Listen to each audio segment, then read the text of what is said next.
മല്ലു ഫുട്ബോളിന്റെ മറ്റൊരു വീഡിയോയിലേക്ക് എല്ലാവർക്കും സ്വാഗതം. അപ്പോൾ നമ്മൾ ഇന്ന് ഡിസ്കസ് ചെയ്യാൻ പോകുന്നത് പ്രധാനപ്പെട്ട ട്രാൻസ്ഫർ അപ്ഡേറ്റ്സിനെ കുറിച്ചാണ്. അപ്പോൾ കോണ്ടന്റ് ഇഷ്ടപ്പെടുകയാണെങ്കിൽ നിങ്ങൾ സബ്സ്ക്രൈബ് ചെയ്യാനും ഷെയർ ചെയ്യാനും മറക്കരുത്. ആർസണൽ മൂന്നും കൽപ്പിച്ച് ട്രാൻസ്ഫർ മാർക്കറ്റിലേക്ക് ഇറങ്ങിയിട്ടുണ്ട്. ഒരു സ്ട്രൈക്കറെ സൈൻ ചെയ്യാൻ വേണ്ടിയിട്ട് കഴിഞ്ഞ കുറേ ദിവസങ്ങളായിട്ട് അവർ പെടാപ്പാട് പെട്ടുകൊണ്ടിരിക്കുകയാണ്. വിക്ടർ യോക്കറേഷിന്റെ ഡീല് ഏതാണ്ട് ഫൈനൽ സ്റ്റേജിലേക്ക് എത്തി എന്നുള്ള ന്യൂസാണ് നമ്മൾ കേൾക്കുന്നത്.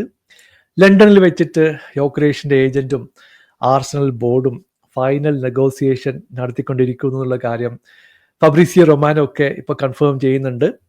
63.5 മില്യന്റെ ഒരു ഫിക്സഡ് പാക്കേജും 10 മില്യൺ ആഡ് ഓണും ആർസണൽ ഓഫർ ചെയ്തിട്ടുണ്ട് എന്നാണ് നമുക്ക് അറിയാൻ സാധിക്കുന്നത്. എനിക്ക് തോന്നുന്നു പ്ലെയറിന്റെ സൈഡിൽ നിന്ന് ഗ്രീൻ ലൈറ്റ് വന്നു കഴിഞ്ഞു.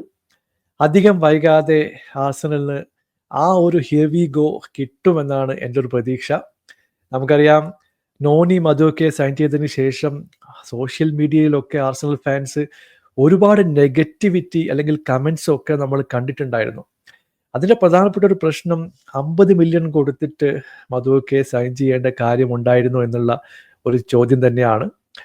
ഒരു ക്വസ്റ്റ്യനബിൾ ആയിട്ടുള്ള കോളാണ്. എന്നിരുന്നാലും ആർടെറ്റ ഈ ഒരു ട്രാൻസ്ഫർ മാർക്കറ്റിൽ രണ്ടും കൽപ്പിച്ചിറങ്ങിയിട്ടുണ്ട്.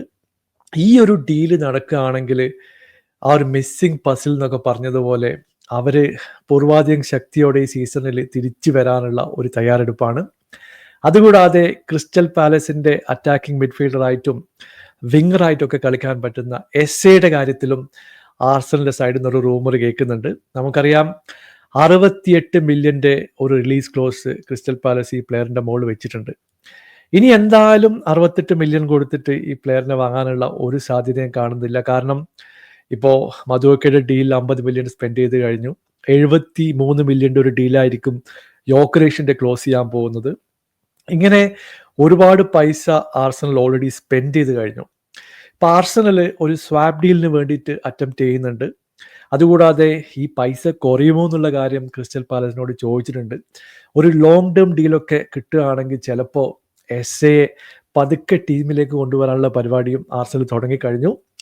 മറ്റൊരു ന്യൂസ് നമ്മൾ കേൾക്കുന്നത് ക്രിസ്റ്റ്യൻ മൊസ്കുര ഒരു ഹെവി ഗോ വന്നു കഴിഞ്ഞു. ഓൾമോസ്റ്റ് 15 മില്യൺ പ്ലസ് 5 മില്യൺ ആഡ് ഓൺസിന്റെ ഡീലാണ് പുള്ളി ക്ലോസ് ചെയ്തിട്ടുള്ളത്. നമുക്കറിയാം ആ ഒരു സെന്റർ ബാക്ക് കൂട്ടുകെട്ടിലേക്ക് പുതിയൊരു പ്ലെയർ കൂടി വരുന്നു. ഇപ്പോൾ ഗബ്രിയേലിന്റെ ഇഞ്ചുറി കൺസേൺസ് ഒക്കെ നമുക്കറിയാം. ഇപ്പൊ സലീബയും ഗബ്രിയേലും അടങ്ങുന്ന ആ ഒരു സെന്റർ ബാക്ക് പെയറിലേക്കാണ് പുതിയ ഒരു ഡിഫൻഡർ വരുന്നത്. ആർടെറ്റയെ സംബന്ധിച്ചിടത്തോളം പ്ലേയേഴ്സിനെ റൊട്ടേറ്റ് ചെയ്യാൻ വേണ്ടിയിട്ടുള്ള ഒരു പരിപാടി തന്നെയായിരിക്കും. ഇപ്പോൾ വലൻസിയക്ക് വേണ്ടിയിട്ട് ഒരുപാട് വർഷമായിട്ട് കളിക്കുന്ന ഒരു പ്ലെയറാണ്. 12-ാം വയസ്സിൽ വലൻസിയ ജോയിൻ ചെയ്തു. നല്ല രീതിയിൽ കോൺട്രിബ്യൂട്ട് ചെയ്യാൻ സാധ്യതയുള്ള ഒരു യങ് പ്ലെയറാണ്. ആകെ 23 വയസ്സേ ഉള്ളൂ. എന്തായാലും പുള്ളി ഒരു കിഡിലം ഇമ്പാക്റ്റ് ആർസണലിൽ കൊണ്ടുവരട്ടെ എന്ന് പ്രതീക്ഷിക്കുന്നു. മറ്റൊരു ന്യൂസ് നമ്മൾ കേൾക്കുന്നത് ഈ ഗിബ്സ് വൈറ്റുമായിട്ട് ബന്ധപ്പെട്ടിട്ടുള്ള ഒരു പ്രധാനപ്പെട്ട അപ്ഡേറ്റ് ആണ്.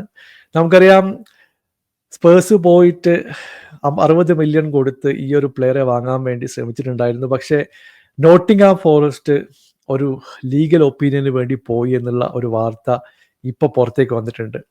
ശരിക്കും പറഞ്ഞാൽ എന്താണ് ഇതിന്റെ പിന്നിലെ ഒരു രഹസ്യം എന്ന് ചോദിച്ചു കഴിഞ്ഞിട്ടുണ്ടെങ്കിൽ, ഗിബ്സ് വൈറ്റിന്റെ കോൺട്രാക്റ്റിൽ ഒരു NDA ക്ലോസ് ഉണ്ടായിരുന്നു. അറിയാൻ കഴിയുന്നത് ഈ ഒരു റിലീസ് ക്ലോസ് തുക NDA പ്രകാരം ക്ലബിന്റെ പെർമിഷനോട് കൂടി മാത്രമേ ട്രിഗർ ചെയ്യാൻ പറ്റൂ എന്നുള്ള ഒരു ക്ലോസ് ഉണ്ടായിരുന്നു എന്നാണ് ഞാൻ മനസ്സിലാക്കുന്നത്. അങ്ങനെ ആയിരുന്നെങ്കിൽ ഏജന്റുമായി സംസാരിച്ച് നമ്മൾ ഒരു ബിഡിന് വേണ്ടി പോകുന്ന സമയത്ത് അവരുടെ പെർമിഷൻ ഇല്ലാതെ ഈ ഡീല് ട്രിഗർ ചെയ്തു എന്നുള്ള ഒരു വാർത്തയാണ് നോട്ടിംഗ്ഹാം ഫോറസ്റ്റിന്റെ സൈഡിൽ നമ്മൾ കേൾക്കുന്നത്. പക്ഷേ ലീഗലായിട്ട് മൂവ് ചെയ്ത് കഴിഞ്ഞിട്ടുണ്ടെങ്കിൽ പ്ലെയർ എടുത്ത് ചോദിക്കും. പ്ലെയർ ഓക്കെ പറഞ്ഞു കഴിഞ്ഞിട്ടുണ്ടെങ്കിൽ ക്ലബിന് കാര്യമായിട്ടൊന്നും ചെയ്യാൻ പറ്റില്ല എന്നാണ് ഞാൻ മനസ്സിലാക്കുന്നത്. ഈ ഒരു ഡീല് എന്തായാലും ഡിലേ ചെയ്യിക്കാൻ വേണ്ടി നോട്ടിംഗ്ഹാം ഫോറസ്റ്റിന് കഴിഞ്ഞേക്കും. പക്ഷെ അൾട്ടിമേറ്റ്ലി മോർഗൻ ഗിബ്സുമായിട്ട് സ്പേഴ്സിലേക്ക് വരും തന്നെയാണ് ഞാൻ വിചാരിക്കുന്നത്. മറ്റൊരു ന്യൂസ് നമ്മൾ കേൾക്കുന്നത് ചെൽസിയുടെ ഗോൾ കീപ്പറായിട്ടുള്ള പെട്രോവിച്ചിന്റെ ട്രാൻസ്ഫറുമായിട്ട് ബന്ധപ്പെട്ടിട്ടുള്ളതാണ്. പെട്രോവിച്ച് നമുക്കറിയാം കിഡിലൻ ഗോൾ കീപ്പറാണ്. ചെൽസിക്ക് വേണ്ടിയിട്ട് ഒരുപാട് ഡൊമസ്റ്റിക് കപ്പിലൊക്കെ ഇറങ്ങിയിട്ടുണ്ട്. അൺഫോർച്ചുനേറ്റ്ലി പുള്ളിക്ക് കൂടുതൽ ഓപ്പർച്യൂണിറ്റി ചെൽസി കിട്ടിയിട്ടില്ല.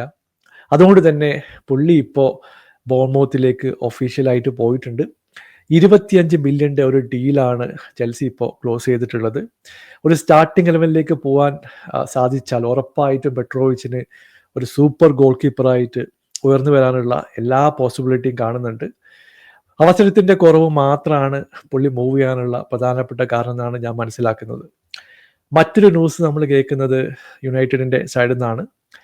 എംബൂമയുമായി ബന്ധപ്പെട്ടിട്ടുള്ള ട്രാൻസ്ഫർ ഡിസ്കഷൻ ഇപ്പോഴും ഡ്രാഗ് ചെയ്ത് കൊണ്ടുപോകുന്നുണ്ട്. ഞാൻ യുണൈറ്റഡ് ഫാൻസിനോടൊക്കെ സംസാരിച്ചപ്പോൾ അവരൊക്കെ പറയുന്നത് ഈ ഒരു ഡീലിലെ മുഴുവൻ തുകയും യുണൈറ്റഡ് പേ ചെയ്യാൻ തയ്യാറല്ല എന്നുള്ള ഒരു ന്യൂസാണ് കേൾക്കുന്നത്. വാല്യൂഷൻ്റെ ഡിഫറൻസ് ഇപ്പോഴും ഉണ്ട്. മറ്റെല്ലാ ടീമുകളും ഈ 10 മില്യൺ 15 മില്യൺ ഒക്കെ കൊടുത്തിട്ട് പ്ലേയേഴ്സിനെ വാങ്ങിക്കൂട്ടുമ്പോൾ യുണൈറ്റഡ് ഇപ്പോഴും ആ ഒരു ഡീലിൽ സ്റ്റക്കായിട്ട് നിൽക്കുന്ന ഒരു കാഴ്ചയാണ് നമ്മൾ കാണുന്നത്.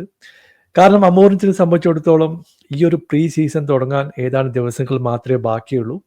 അപ്പോൾ ബോർഡ് പെട്ടെന്ന് പോയി നെഗോഷിയേറ്റ് ചെയ്ത് ഒരു 10 മില്യൺ കൂടുതലാണെങ്കിലും അതൊരു പ്രയോറിറ്റി ആണെങ്കിൽ വാങ്ങിക്കൊടുക്കേണ്ടത് വളരെ വളരെ ക്രൂഷ്യലാണ്. ഒരുപാട് പ്ലെയേഴ്സിനെ വിൽക്കാനുണ്ട്. അവരുടെ കാര്യത്തിലും യാതൊരു തീരുമാനവും വന്നിട്ടില്ല. പല ആൾക്കാരും ലോണിന് വേണ്ടി ശ്രമിക്കുന്നുണ്ട്, പക്ഷേ ഒന്നും അങ്ങോട്ട് നടക്കുന്നില്ല. ഗർണാച്ചോ പറയുന്നു പുള്ളിക്ക് പ്രീമിയർ ലീഗിൽ തന്നെ നിൽക്കണമെന്ന്.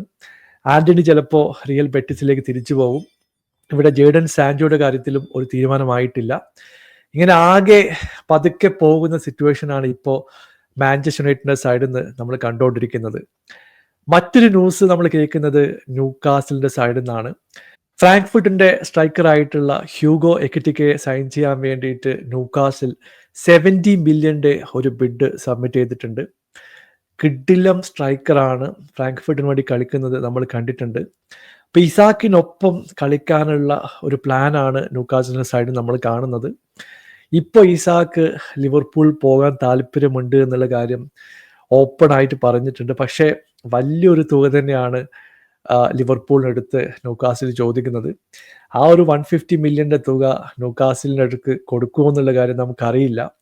അങ്ങനെയാണെങ്കിൽ ചിലപ്പോൾ എക്കിറ്റിക്കയും കൊണ്ടുവന്നിട്ട് ഒരു കിടിലം സ്ട്രൈക്കർ ഡുവോ അല്ലെങ്കിൽ ഒരു കിടിലം കോമ്പിനേഷൻ ബിൽഡ് ചെയ്യാൻ വേണ്ടിയായിരിക്കും ന്യൂകാസിലിൻ്റെ ഒരു പ്രധാനപ്പെട്ട ശ്രമം. പുള്ളി വരുന്നതാണ് നമ്മളിപ്പോൾ കേൾക്കുന്നത്. പേഴ്സണൽ ടേംസ് ഒക്കെ എഗ്രി ആയി കഴിഞ്ഞു. ഇപ്പോൾ വളരെ യങ്ങായിട്ടുള്ള ഒരു ടാലൻ്റാണ്. ഇപ്പോൾ ബുണ്ടസ് ലീഗ് നോക്കിക്കഴിഞ്ഞിട്ടുണ്ടെങ്കിൽ 15 ഗോളുകളും 8 അസിസ്റ്റും അടക്കം ഒരു അടിപൊളി പെർഫോമൻസ് എക്കിറ്റിക്കയുടെ സൈഡിൽ നിന്ന് വന്നിട്ടുണ്ട്. പ്രീമിയർ ലീഗ് എക്സ്പീരിയൻസ് ഇല്ല, പക്ഷേ പുള്ളി ന്യൂകാസിലേക്ക് വന്നു കഴിഞ്ഞിട്ടുണ്ടെങ്കിൽ പുള്ളിയെ ഡെവലപ്പ് ചെയ്യുന്ന കാര്യത്തിൽ യാതൊരു സംശയവുമില്ല. എന്തായാലും നിങ്ങളുടെ അഭിപ്രായം അറിയിക്കുക. പുതിയൊരു വീഡിയോയുമായി വീണ്ടും കാണാം. Thank you so much for watching. Bye for now.